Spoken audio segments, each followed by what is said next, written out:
मैं आपके सामने आज के प्रोग्राम का पर्पस यहाँ पे पेश करने जा रहा हूँ।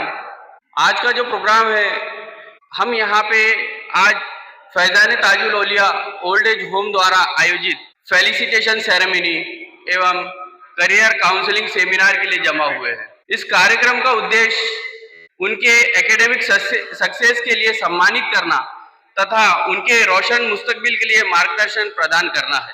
हमारे देश का भविष्य हमारे इन्हीं नौजवानों के हाथों में है। यही समय है जब स्टूडेंट्स अपनी लाइफ को एक शेप देता है। सही मार्गदर्शन और प्रोत्साहन से उन्हें न केवल कॉन्फिडेंस मिलेगा बल्कि सोसाइटी के लिए, हमारे माशरे के लिए एक जिम्मेदार नागरिक बनने में भी मदद करेगा। यही कारण है कि इस सेमिनार में विशेषज्ञों द्वारा विभिन्न क्षेत्रों की जानकारी, संभावनाएं और करियर विकल्प की जानकारियां दी जाएगी। फैज़ान ताजुल औलिया जैसी संस्था द्वारा इस प्रकार का आयोजन करना असल में काबिल तारीफ है, जो हमारे माशरे के हर शोबे के लिए काम करती है। हम उम्मीद करते हैं कि इस कार्यक्रम से स्टूडेंट्स को न केवल सम्मान मिलेगा बल्कि उनके लाइफ के इम्पोर्टेंट डिसीजंस लेने में भी सहायता प्राप्त होगी। जिंदगी में कुछ पाना है तो खिदमत करो कौम की। जिंदगी में कुछ पाना है तो खिदमत करो कौम की। बलाओं को टाल देती है दुआए आदम औलाद की, औलाद आदम की। फैज़ान ताजुल औलिया ओल्ड एज होम एक रजिस्टर्ड संस्था है जो कलाम पाक की 786वीं नंबर की आयत बिस्मिल्लाहिर्रहमानिर्रहीम से मुतासिर होकर हमारे उस्ताद हज़रत मौलाना इरशाद साहब ने इसकी नींव रखी थी और एक ऐसा मरकज़ खड़ा किया है जो खिदमत खल्क़ की रोशनी से न सिर्फ नागपुर शहर को बल्कि इस पूरे महाराष्ट्र स्टेट को जगमगा रहा है। फैज़ान ताजुल औलिया ओल्ड एज होम बेसहारों का सहारा है, बेघरों का घर है, यतीमों का पालनहार है, बीमारों का शिफा खाना है, मजलूमों का मसीहा है, गरीबों का आसरा है, ज़रूरतमंदों का मददगार है और ये सब चीज़ें बनती जा रही है। आज से लगभग 17 साल पहले जब फैज़ान ताजुल औलिया ओल्ड एज होम की नींव रखी गई थी, तब किसी ने सोचा नहीं था कि इस संस्था को इतना बड़ा प्रोत्साहन मिलेगा और आज फैज़ान ताजुल औलिया ओल्ड एज होम किसी भी इंट्रोडक्शन का मोहताज नहीं है। अल्हम्दुलिल्लाह फैज़ान ताजुल औलिया ओल्ड एज होम में 26 से ज़ायद बुज़ुर्ग, वो वालिदैन जिनकी औलादों ने उन्हें घर से निकाल दिया, वो बहन भाई जिनका कोई पुरसाने हाल नहीं है, जो यतीम है, जिनकी केयर करने वाला कोई नहीं है, ऐसे लोग हमारे ओल्ड एज होम में रह रहे हैं। अल्हम्दुलिल्लाह फैज़ान ताजुल औलिया ओल्ड एज होम की टीम उनका रहने खाने और बीमारियों का, दवाइयों का सारा इंतज़ाम कर रही है और वो सारे बुजुर्ग अपनी ज़िंदगी वहाँ पे गुजार रहे हैं और अल्हम्दुलिल्लाह 4.25 एकड़ की ज़मीन पे फैज़ान ताजुल औलिया ओल्ड एज होम फल फूल रहा है। वहाँ पे हम लोगों का मिशन फैज़ान ताजुल औलिया हॉस्पिटल बनाने का जो कि चल रहा है, कोरोना की महामारी को देखते हुए हमने ये कदम उठाया था और माशाल्लाह हॉस्पिटल का भी फाउंडेशन का काम पूरा हो चुका है।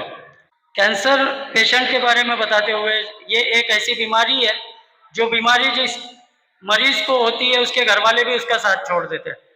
उसे घर के किसी कोने में एक अलग बर्तन में खाना दिया जाता है।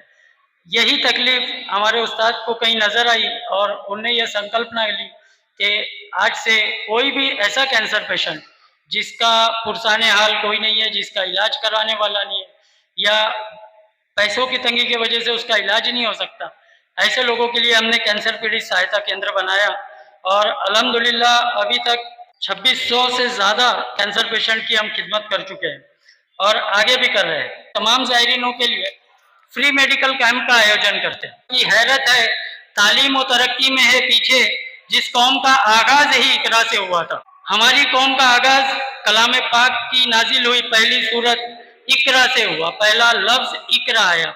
इकरा का माना होता है पढ़ो।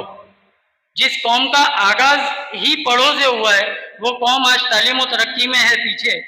यही देखते हुए हम पिछले 7-8 सालों से इसी जगह पे सरकार ताजुल औलिया के सदक़े में कैरियर गाइडेंस कैंप करते हैं, जिसमें तमाम तलबा उनके एस्पिरेशंस, उनके जो कुछ टारगेट्स है ज़िंदगी में, उनका जो कुछ अचीव करने का मकसद है, उसको पूरा करने में उनकी मदद करते हैं।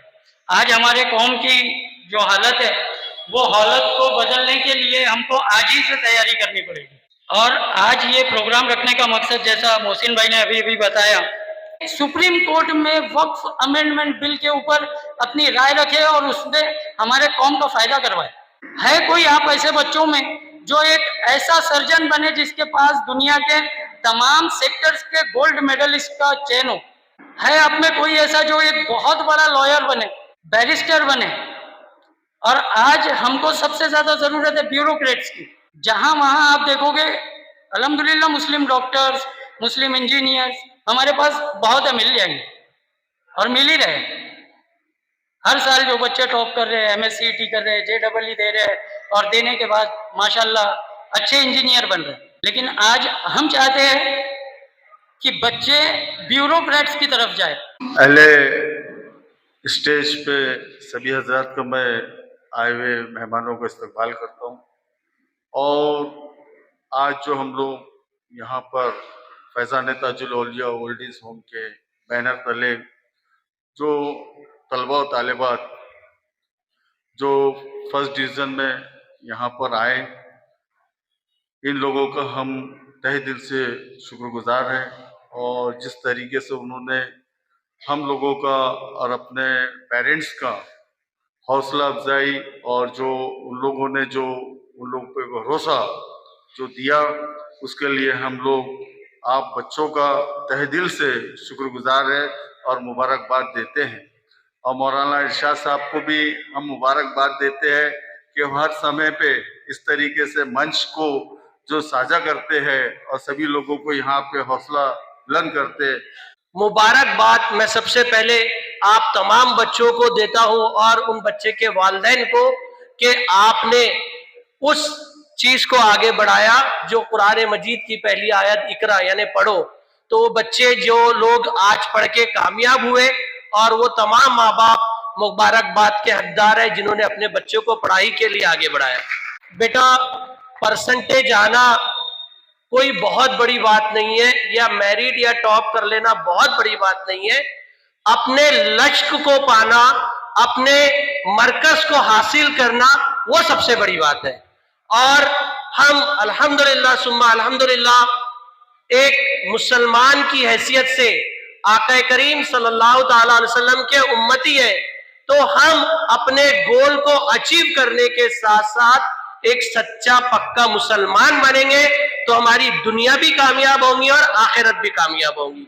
हमको ये सब सारे थॉट्स को लेके अपनी पढ़ाई को आगे करना है। जो बच्चे डॉक्टर बनना चाहते हैं, जो बच्चे इंजीनियर बनना चाहते हैं, जो बच्चे पुलिस में जाना चाहते हैं, मेरी आप तमाम से एक ही मोतबाना पहले गुजारिश है कि आप जो कुछ भी इल्म हासिल करो तो सबसे पहले ये नियत कर लो कि मैं ये जो इल्म हासिल कर रहा हूं, कर रही हूं, ये अल्लाह की मखलूक को इससे फायदा पहुंचाऊंगा।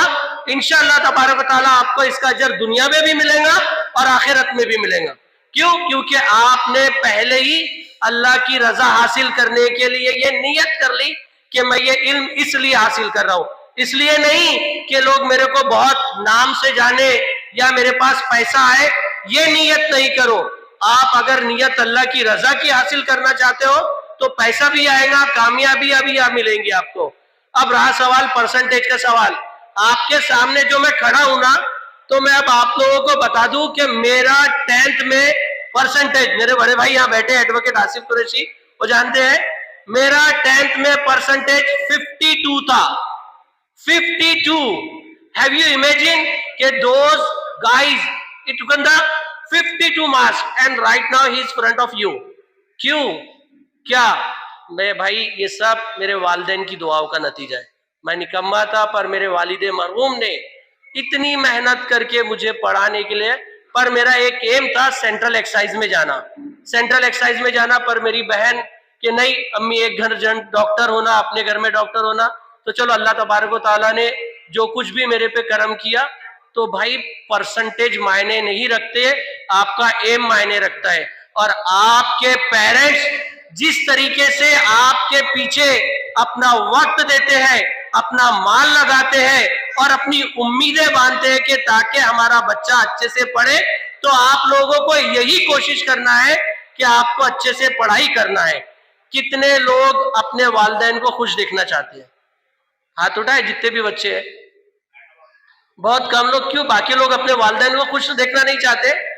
चाहे बड़ा हो छोटा हो, हर कोई अपने वालिदैन को खुश देखना चाहता है।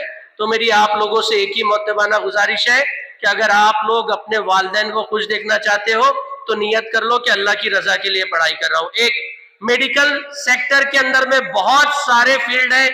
आप MBBS कर सकते हैं, आप BUMS कर सकते हैं, आप BDS कर सकते हैं, आप BHMS कर सकते हैं, आप बैचलर ऑफ आयुर्वेद कर सकते हैं। ये बहुत सारी स्ट्रीम है, पर साथ ही साथ आजकल अलाइड कोर्सेज भी आ गए हैं।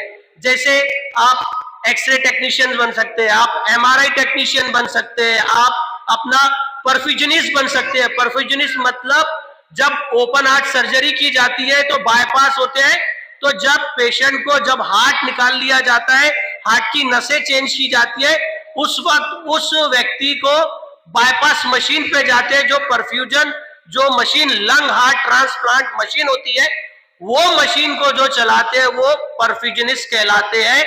आप 12th के बाद साइंस स्ट्रीम से इसमें भी कोर्स अच्छे से कर सकते हो।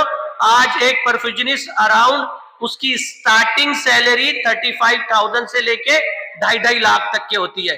तो सारे सेक्टर, चाहे वो कोई भी मेडिकल फील्ड हो, इंजीनियरिंग हो, कुछ भी हो, बच्चों लगन से पढ़ाई करो, उससे ज्यादा और कुछ नहीं। गवर्नमेंट की इतनी सारी स्कीम्स बताई है कि आप अपने पेरेंट्स के ऊपर में बोझ ना बनते हुए, कोई बच्चे अपने माँ बाप पे बोझ नहीं, पर बच्चों के दिमाग में डाल दिया जाता है कि मैं क्या करूं, मेरे पे इतना बोझ हो रहा है। तो आप गवर्नमेंट की, क्यों? क्योंकि वो पैसा आप ही के वालिदैन का। कितने वालिदैन यहाँ पे टैक्स पेयर होंगे, तो वो टैक्स का ही पैसा जो गवर्नमेंट आपको देती है ना, गवर्नमेंट अपने जेब से नहीं देती, वो आप ही का पैसा होता है। बिकॉज ऑफ दैट के we are the tax payer, तो हमसे जो टैक्स लेती है वही आपको देती है।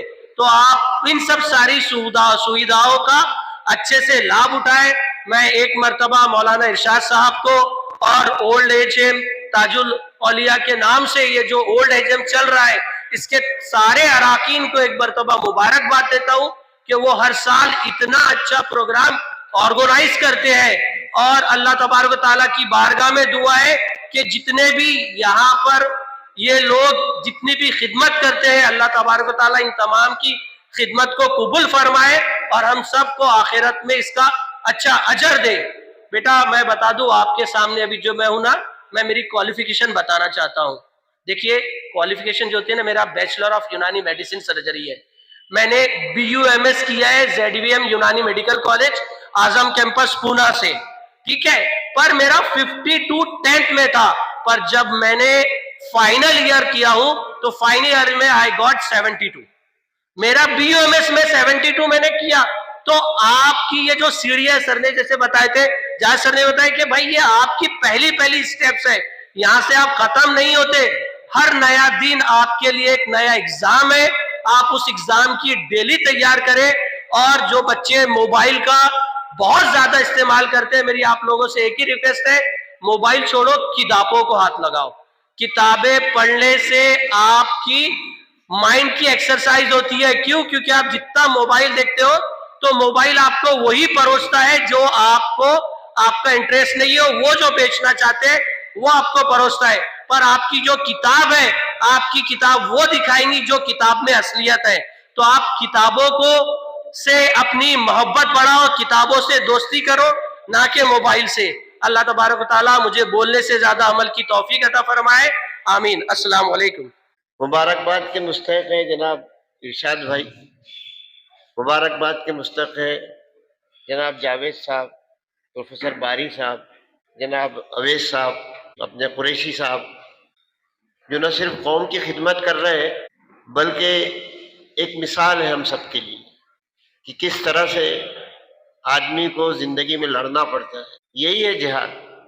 सबसे बड़ा जिहाद अपने आप से करना है, और उसके लिए फिर जज्बा पैदा कीजिए अपने में, और फिर जज्बे के अपने आप को रोजाना देखिए कि आप कितना लिखिए, बाकायदा रोजाना आपने एक रिकॉर्ड बनाइए कि मैं सुबह कितने बजे उठा या उठी, कितना पढ़ा, क्या आज मुझसे गलतियां हुई है, कितना टाइम वेस्ट किया, मुझ में क्या गलती है, दूसरे से पूछिए। मैं तो बहुत अच्छा हूं, मैं तो बहुत अच्छी हूँ, ये बोलने के बजाय दूसरे से पूछिए कि भैया मैं बराबर कर रहा हूँ कि नहीं, ये देखो बराबर मैंने किया है। ये सब चीजें हैं। दयारे इश्क में अपना मकाम पैदा कर, नए जमाना नए सुबह शाम पैदा कर। दयारे इश्क में ये पूरी दुनिया जो है दयारे इश्क है। आपको इश्क है अपनी जात से, आपको इश्क है अपनी तरक्की से, आपको इश्क है अपने मजहब से, आपको इश्क है अपनी माँ से, बाप से, अपने प्रोफेशन से। तो बोलते हैं दयारे इश्क में अपना मकाम पैदा कर, दयारे इश्क में अपना मकाम पैदा कर, नए जमाना नए सुबह शाम पैदा कर। खुदा अगर दिले फितरत सनाज देश तुझको, अगर अल्लाह ताला तुम्हें नेचर से मोहब्बत बताए तो सुकूत लाला व गुल से कलाम पैदा।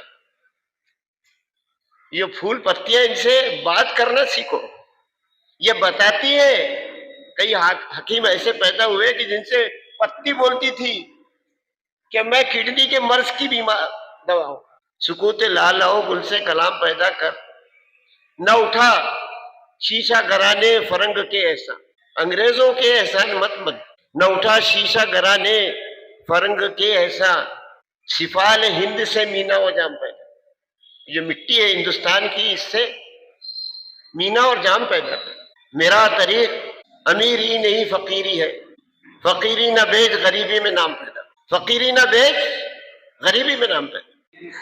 ताजुल औलिया के सर्वे सर्वा मौलाना इरशाद साहब, जिन्हें मैं कई वर्षों से देख रहा हूं, वे कितनी मेहनत कर रहे हैं कौम के लिए। बहुत सारे कैंप्स वे लगाते हैं, ब्लड डोनेशन कैंप हो गए, एजुकेशन के लिए हो गया, और एक बहुत ही बड़ा अच्छा इन्होंने एक काम कर रहे हैं, home for old and aged handicap. ये इनका जो मकसद है कौम के लिए बहुत अच्छा मकसद है। कल मैं हमारे महाराष्ट्र के राज्यसभा मेंबर इमरान प्रतापगढ़ी के साथ एक एक्सपीरियंस बताऊंगा, क्योंकि भाषण तो सभी देते हैं। हम लोग यहां से यवतमाल गए कल। हम लोग यहां से जब निकले यवतमाल में अदीबाग के को मुबारकबाद देने के लिए निकले, मैं उनके साथ मौजूद था। तब हमने उनसे गुफ्तगू की, राफ्ता किया, उनके वालिद से मिले, बच्ची से मिले। वो बच्ची एक नन्ही मुन्नी बच्ची, बहुत ही, उसने हमें बताया कि उसने किस तरह से एजुकेशन की। एक जिला परिषद उर्दू स्कूल से उसने अपनी पढ़ाई की, 10th की। उसके बाद में बीएससी मैथमेटिक्स से उसने ग्रेजुएशन किया। और मैं आपको बताना चाहूंगा कि उसके वालिद एक ऑटो चलाने वाले ड्राइवर है। उन्होंने अपनी बच्ची को इस तरह से तरबियत दी, इस तरह से तालीम दी, वो बच्ची 4 बार यूपीएससी की एग्जाम्स में अपीयर होने के बाद पास हुई, 3 बार वो नाकामयाब हुई, लेकिन उसने हिम्मत नहीं हारी। और साथ में उसके वालिद वालदा का जो सपोर्ट रहा, जिसकी वजह से वो बच्ची आज पूरे महाराष्ट्र में अकेली मुस्लिम पहली आईएएस ऑफिसर बनी। ये वाकई में काबिल तारीफ है। हम लोगों ने उस बच्ची को वहां सत्कार किया, वहां जाकर उसकी पूरी जो हिस्ट्री उसने जिस तरह से बताया, हम लोग बड़े मुतासिर हुए। मैं वैसे ही चाहूंगा कि हमारे कौम के बच्चे उसी तरह से, एक बार एग्जाम देने से अगर पास नहीं होते तो हिम्मत नहीं हारना चाहिए, उस बच्ची से सीखना चाहिए। 3 बार फेल होने के बावजूद भी आज वो महाराष्ट्र में टॉप है, महाराष्ट्र कैडर उसे मिलने जा रहा है। और हमारे महाराष्ट्र की खुशनसीबी है कि फर्स्ट आईएएस लड़की बनने जा रही है। लेकिन आजकल ब्यूरोक्रेट्स का माहौल है। मैं चाहूंगा कि मैक्सिमम लोग ब्यूरोक्रेट्स में जाए, यूपीएससी, आईएएस, आईपीएस की तैयारी करें, एमपीएससी में मिले, दाखिला ले। बहुत सारी एजुकेशन इंस्टीट्यूट्स हैं, उसका फायदा ले। मैं सीधी सीधी बातें करते आगे बढ़ूंगा। तो मैं आपसे गुजारिश यहाँ करूंगा, पहले जो बच्चे लोग बैठे हैं जिन्होंने अभी अभी 10वीं का इम्तिहान पास किया है, वो अपना हाथ ऊपर कर लें। मैं ये देखना चाहता हूं कि यहाँ 10वीं वाले कितने लोग हैं। ओके, ठीक है। अब जिन्होंने 12th पास किया है, 12वीं का इम्तिहान पास किया है, वो अपना हाथ ऊपर कर लें। 12वीं वाले, ठीक है, ओके। चलिए देखिए, अब दोनों के हिसाब से तो मैं बातें करूंगा, लेकिन जो हमारी बहनें, बच्चियां और यहाँ लोग बैठे हैं भाई हमारे, उन सब से मेरी गुजारिश है कि मैं जो कुछ भी कहने वाला हूं, आपको बताने वाला हूं, अपनी बस्ती में, अपने लोगों में, अपने रिश्तेदारों में, अपने जान पहचान में, अपने मोहल्ले में, वो मैसेज आपको लेके जाना है, जो चीजें मैं आपको बताने वाला हूं। तो चलते हैं। सबसे पहले जिन्होंने अभी अभी 10वीं पास की है, जिन्होंने 12वीं पास की है, खास करके जिन्होंने 12वीं पास की है, उन बच्चों से और बच्चियों से मेरा कहना है कि यहां से जाने के बाद जब आप घर पहुंचोगे, तो घर पहुंचने के बाद पहले एक काम करना, 12वीं वाले घर को पहुंचकर पहले काम करना, अपनी मार्कलिस्ट, अपनी टीसी और अपनी 10वीं की मार्कलिस्ट, तीनों को हाथ में लेना, और तीनों को हाथ में लेने के बाद में ये ढूंढना उसमें मेरे जैसा चश्मा लगा के, आपका नाम तीनों जगह पर बरोबर है या नहीं, अंग्रेजी में जो स्पेलिंग लिखी है वो बरोबर है या नहीं।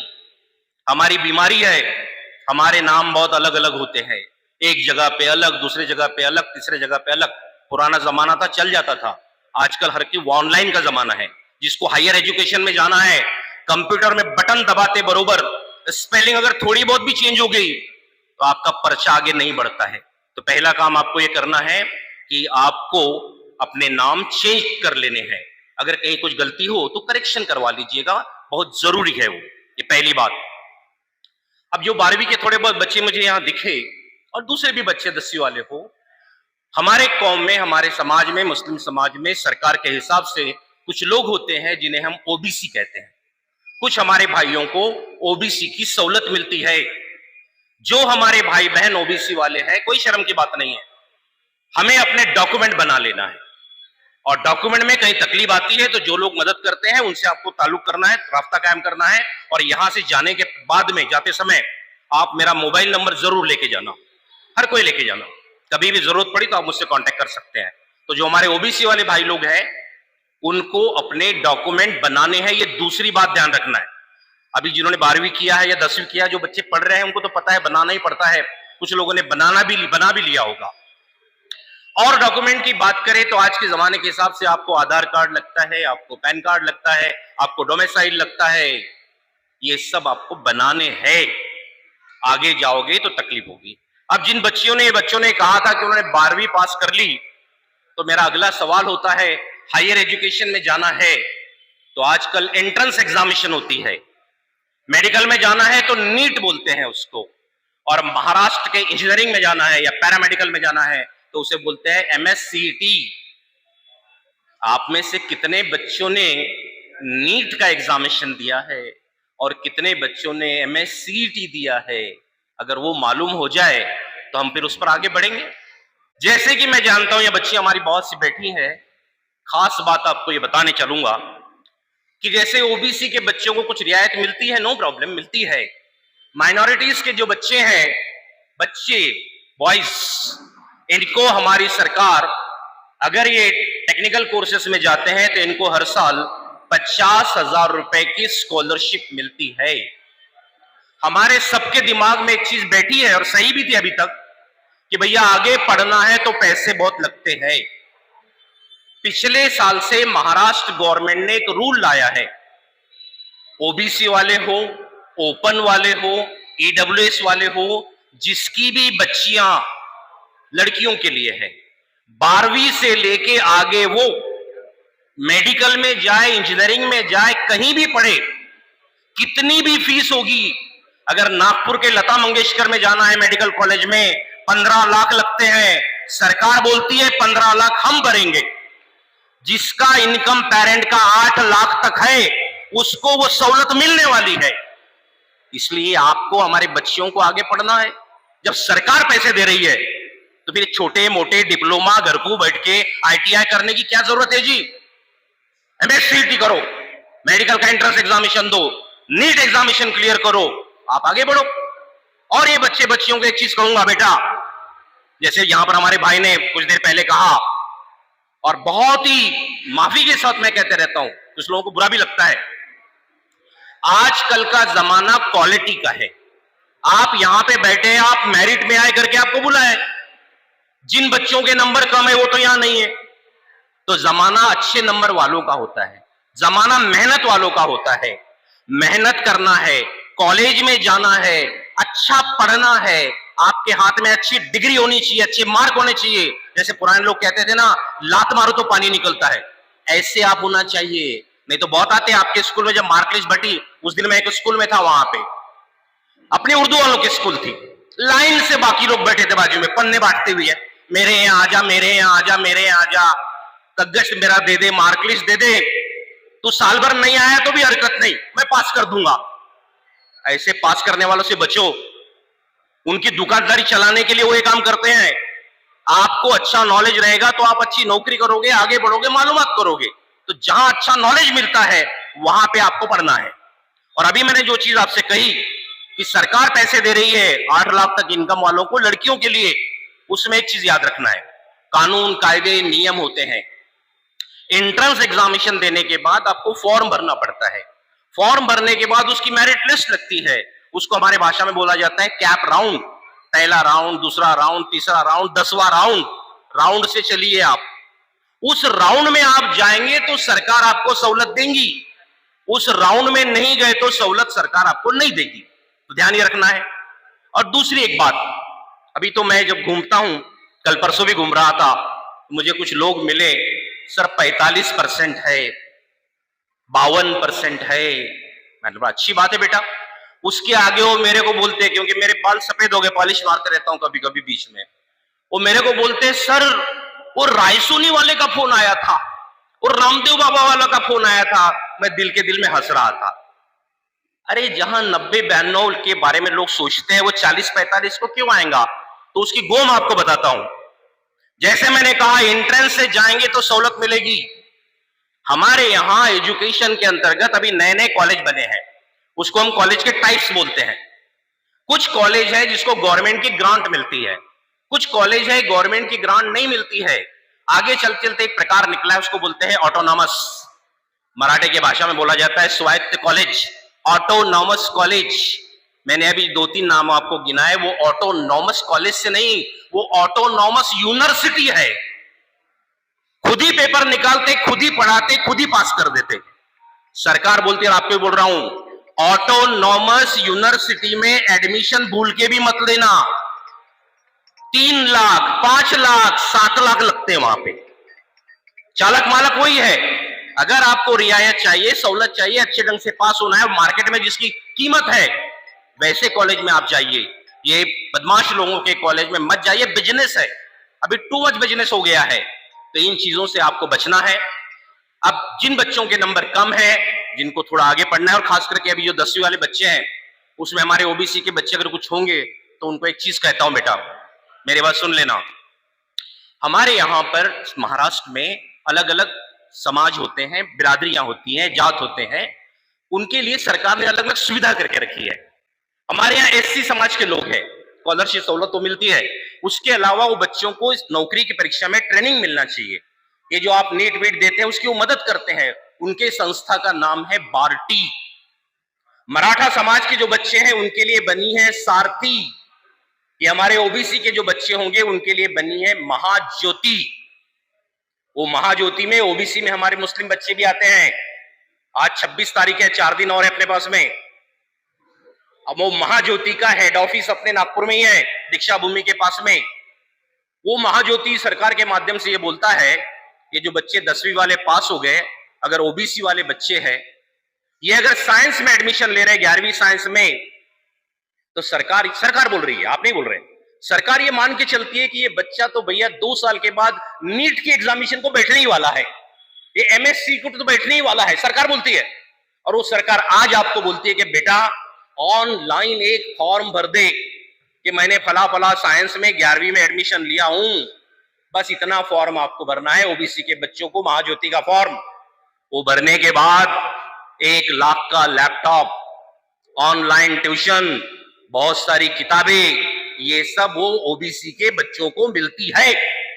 कोई अगर तुम में से होगा तो फॉर्म भर लेना। ये चीजें हैं आपके लिए। तो कहां से क्या मिलता है क्या नहीं मिलता है वो आपको लेना है। अब जो नॉर्मल बच्चे हैं बेचारे बहुत परीक्षा नहीं दे पाए, कंपटीशन की मालूमात नहीं है, उर्दू के लिए भी बहुत सारी चीजें हैं जो उर्दू वाले पढ़ते हैं उनको बता देना। हमने बहुत जद्दोजहद की, बहुत झगड़े करे सरकार से, हम करते रहते हैं, हमारे बच्चे हैं इसलिए। उर्दू हमारी भाषा है, हमारे बच्चे पढ़ते हैं, गरीब बच्चे भी पढ़ते हैं, लड़ झगड़ कर हमारे जावेद साहब अभी यहाँ पर आए हैं। मुस्लिम परिषद के बैनर पे हमने, अभी तो मोदी साहब बोलते हैं 13 भाषा 13 लैंग्वेज में अभी एंट्रेंस एग्जामिनेशन अपने देश में होती है। हम पागल लोग हैं आपके लिए लड़ने वाले। 2001 25 साल हो गए, महाराष्ट्र में 25 साल पहले डॉक्टर बनना है, इंजीनियर बनना है, उसका एंट्रेंस एग्जामिनेशन अंग्रेजी के साथ साथ मराठी में और उर्दू में करने वाले लोग यहां बैठे, लेकिन उसका फायदा कौन लेता है? अरे वो तो उर्दू है। तो आपको बताता हूं, डॉक्टर बनना है एंट्रेंस उर्दू में है, इंजीनियरिंग में जाना है एंट्रेंस उर्दू में है। अभी आजकल एक नया चलन निकला है, बच्चों को पूछो बोलते JEE। वो JEE का मेन एग्जामिनेशन उर्दू के साथ 13 लैंग्वेज में होता है, उर्दू के साथ 13 भाषा में होता है। अभी अखबार में आप चल रहे हैं, हमारी वो अदीब बेटी जो घूम रही है, कलेक्टर बन गई, महाराष्ट्र की पहली मुस्लिम लड़की कलेक्टर। डीप में जाओगे तो आपको पता लगेगा वो उर्दू मीडियम की बच्ची है, उसने उर्दू मीडियम से UPSC पास किया है। तो अपने उर्दू का ऐसा वगैरह मत समझिए आप। तो चाहे उर्दू वाला हो, हिंदी वाला हो, मराठी वाला हो, आप जहां भी पढ़ रहे हो, इंग्लिश वाला हो, आपको अच्छा पढ़ना है, अच्छा बनना है, सुविधाएं हैं वहां से ढेर सारी सुविधाएं लेना है। मैं कॉमर्स का आदमी हूं, यहाँ पर MM ताज स्कूल है, उनके सर से मैंने बात किया, वो 10वीं वाले बच्चे हैं, शायद अभी 11वीं में जाएंगे, 12वीं में जाएंगे। आप हिंदी में पढ़ते हैं वहां पर, आप हिंदी में पढ़िए, हिंदी में कॉमर्स 11वीं 12वीं कीजिए। हमारे कॉमर्स में जैसे कलेक्टर होता है, हमारे कॉमर्स की बड़ी डिग्री होती है CA CS कंपनी सेक्रेटरी। आपको बताता हूं वो कंपनी सेक्रेटरी का कोर्स, वो CA का कोर्स अंग्रेजी के साथ साथ हिंदी में भी होता है। ये ढेर सारी चीजें हैं, बहुत सारी चीजें हैं, सरकार की रियायतें, सहूलतें, कोर्स वगैरह वगैरह। BA BCom अगर कुछ नहीं है, कम परसेंट नहीं है आपके पास है, तो आप ये कोर्स में कीजिए। जिसको BSc करना है वो BSc वाला मेरा एक सजेशन रहेगा कि BSc में बहुत से पार्ट होते हैं, एक बायफोकल करके प्रकार आता है, उसका ज्यादा स्कोप नहीं है। अगर आप कर सके तो BSc कंप्यूटर आप कीजिए, उसका आपको एडवांटेज मिलेगा। जहां भी जिसकी सुविधाएं हैं वहां आप जाओ, अच्छे पढ़ो, मालूमात लो, लेकिन कॉलेज ऐसा चुनो कि जहां पर पढ़ाया जाता है, जहां पे मालूमात मिलती है। इस ढंग से आप काम कीजिए और मेरी दुआएं आप लोगों के साथ में है, बच्चों के साथ, बच्चियों के साथ में। आगे बढ़िए। जो खास करके 10वीं के बच्चे, उनसे तो पहले कहूंगा कि बेटा तुम्हारे नंबर कम ज्यादा जो भी हो, आप पहले साइंस में जाइए, 11वीं साइंस में एडमिशन लीजिए। आप 11वीं 12वीं करो, फिर 12वीं के बाद अगर कोई प्रॉब्लम आता है तो फैकल्टी चेंज कर लेना, लेकिन 12वीं की साइंस में बहुत सारे रास्ते आपके पास होते हैं। ये सारी एजुकेशन की चीजें हैं, वक्त का तकाजा है, बाकी भी गेस्ट बोलने वाले हैं।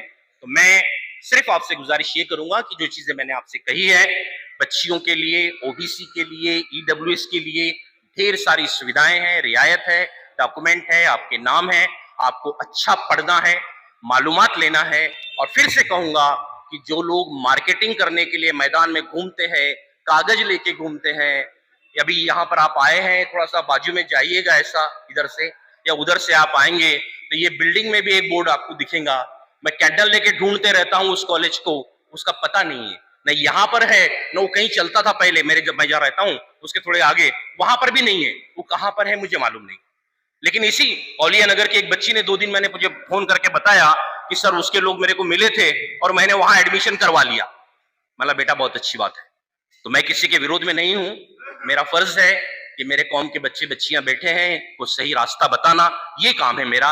किसी को भला लगे बुरा लगे, मैं किसी की खुशामद नहीं करता, जो फैक्ट है वो फैक्ट है। तो आखिरी में आपसे गुजारिश इतनी है बच्चों कि आप अच्छा पढ़ो, कहीं भी कुछ भी आपको तकलीफ आती है तो मैं शहनशाह चौक पे रहता हूं, असलम बारी मेरा नाम है, नेशनल स्कूल के सामने। किसी को भी आपने पूछा बारी सर कहाँ रहते हैं, तो आप 24/7 कभी भी मुझसे मिल सकते हैं, एजुकेशनल प्रॉब्लम की बात पूछ सकते हैं, अपनी सहूलत की बात पूछ सकते हैं। 25-30 साल से हम ये धंधा कर रहे हैं और आगे भी करते रहेंगे जब तक अल्लाह ने हमको हयाती दी है। फिर से एक बार आपने मेरी बातों को सुना और आयोजकों ने मुझे मौका दिया, इसके लिए बहुत बहुत शुक्रिया।